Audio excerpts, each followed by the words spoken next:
$250,000, same account with the same bet on the S&P 500 going up. You can buy 352 shares of SPY or you can buy 15 LEAPS call options. Both are long the market, but the LEAPS position gives you the market exposure of almost $800,000 of SPY shares. Same dollars in, 3 times the horsepower, and with the LEAPS, your maximum loss is contractually defined on day one, with no margin calls, no forced selling, no short-dated theta cliff waiting to kill the position. That is what LEAPS actually give you, structural leverage with defined risk. This is not a video about whether LEAPS are always better than shares. It is a video about what you are actually buying when you buy time. And stick around to the end because I am going to show you the single most dangerous number in options, a daily cost that can burn 8% of your capital before you even finish your morning coffee. Quick note before we go any further. This is my next episode in my Foundational Flight Plan series, the playlist that walks through the pieces of the AutoPilot Your Wealth system, one at a time. The video stands on its own, but if you are brand new to options, the previous episode covers every number on the chain and every Greek you need. You can watch it before or after this one. Either way it works. Now let us get into LEAPS. LEAPS stands for Long-Term Equity Anticipation Securities. It is a mouthful. Here's what it actually means. A LEAPS is an option contract with more than 1 year until expiration. That is the official definition. Anything under a year is just a standard option. Anything over a year is a LEAPS option. In my approach, I do not just want 1 year. I target 2 years or more, and the reason is practical. I hold each contract for about a year before I sell it. If I buy a 1-year LEAPS and hold it for a year, I am holding it right up until expiration, which is the most dangerous place to be in options. So I start as far out as the chain offers. On SPY, as of this recording, that is around 2.5 years.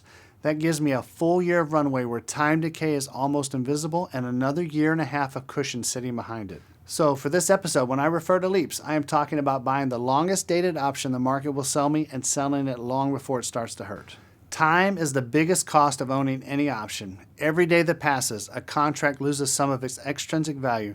Traders call this theta decay. Here's the part that most people do not appreciate about theta.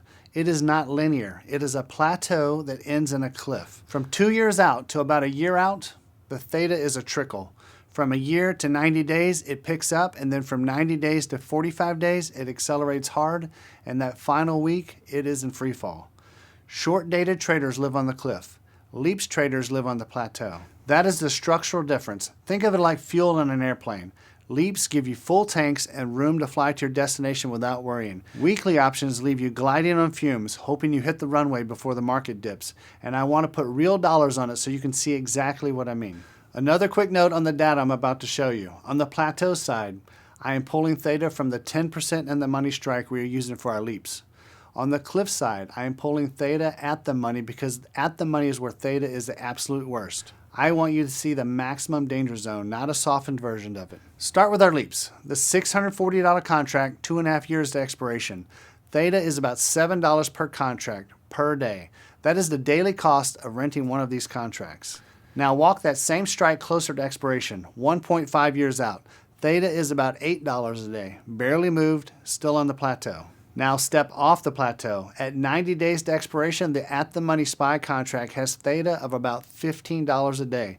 At 45 days, it increases to $21, and at 7 days out, you're looking at $48 a day.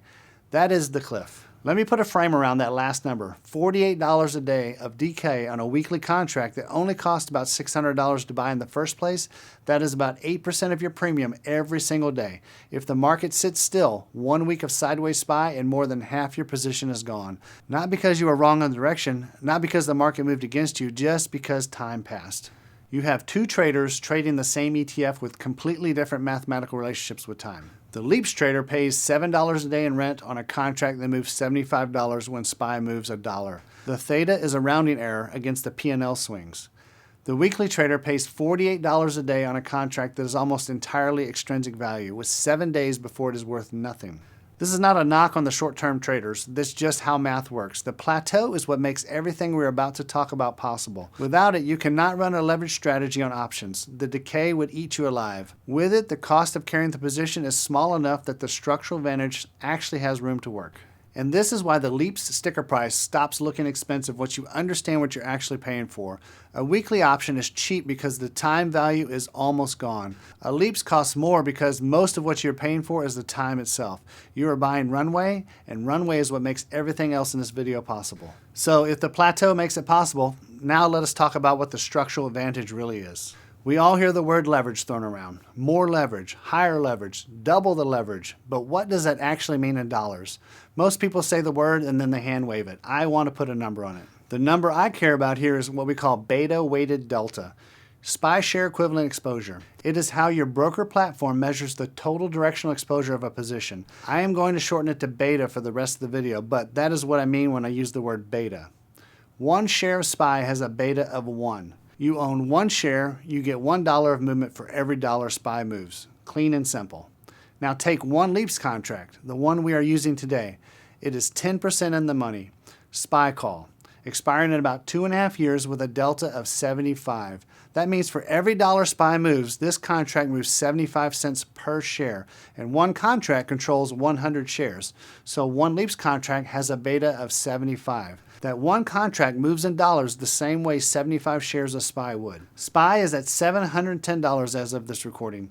To get the same immediate directional exposure, about 75 beta, you can buy 75 shares of SPY.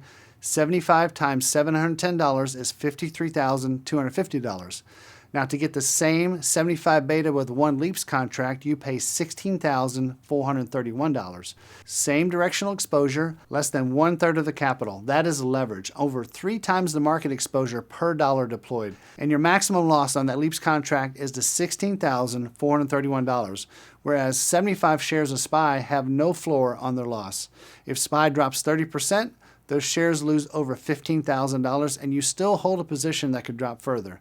The LEAPS give you the same directional exposure with a contractually defined loss ceiling. Now let us scale this up because nobody invests one contract. People invest full accounts. Take the $250,000 we started with, put it into SPY shares at $710 and you get 352 shares. Your total beta is 352. Your market exposure is about $250,000. Put the same $250,000 into 15 of these LEAPS contracts instead. Your cost is around $247,000. Same ballpark, but your total beta is 1,125. 15 contracts, each worth 75 beta, equals 1,125. Over 3 times the directional exposure with the same dollars invested. Let me translate that back into dollars one more time because this is the moment that makes the video.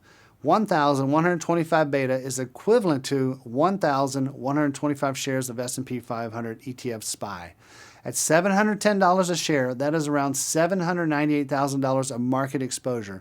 But we are getting the same exposure with around $247,000 of LEAPS premium. Your 250 grand of LEAPS moves the same way almost $800,000 of SPY would move. And you never borrowed $1. You never posted margin. If it all goes to zero, you lose what you put in and nothing more. That is the structural advantage of buying time instead of fighting it. There is one more feature of the structure worth understanding. Delta is not a fixed number. It moves with SPY. Option traders call this convexity, and I want to show you what that convexity looks like when you measure it in beta. When SPY rallies, delta climbs. We started at 75 delta, and that can move to 80, then 85 delta as SPY moves higher. Per contract beta goes from 75 to 85. Total beta across all 15 contracts increases from 1125 to 1275. Your leverage expands into a rally.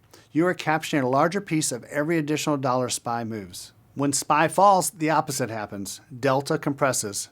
A 75 delta can become a 65 delta, then a 55 delta as the market drops.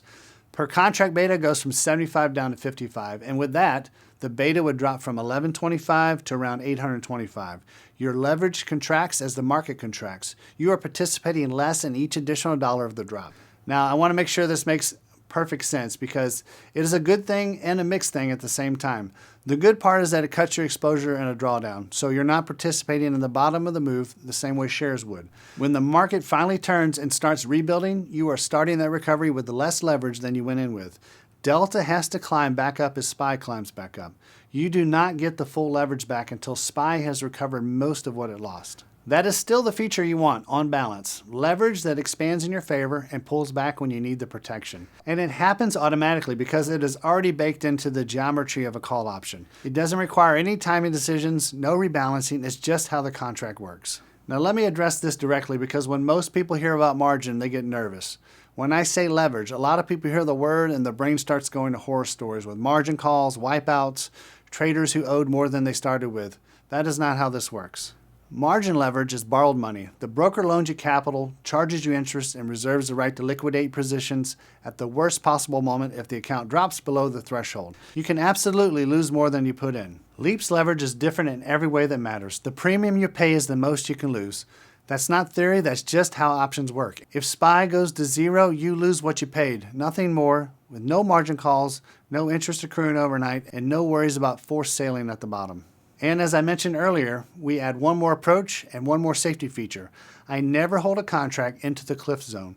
Every LEAPS gets rolled before it reaches the 1 year remaining mark. We are never in the red zone of that theta curve, ever. That is what I mean when I say controlled leverage. It is not a marketing phrase, it is a specific structure with specific rules. Because LEAPS are only one side of the system, next in the foundational flight plan, I will show you the ballast on the other side, boring old bonds, including one ETF that rallied 18% during the worst year of the 2008 crash. Once you see how the two sides fit together, the whole strategy starts to click. Would you have guessed that $250,000 of LEAPS moves like $800,000 a SPY before this video?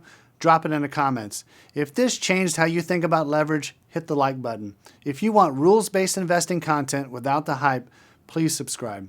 Stay disciplined, stay patient, and I'll see you on the next flight.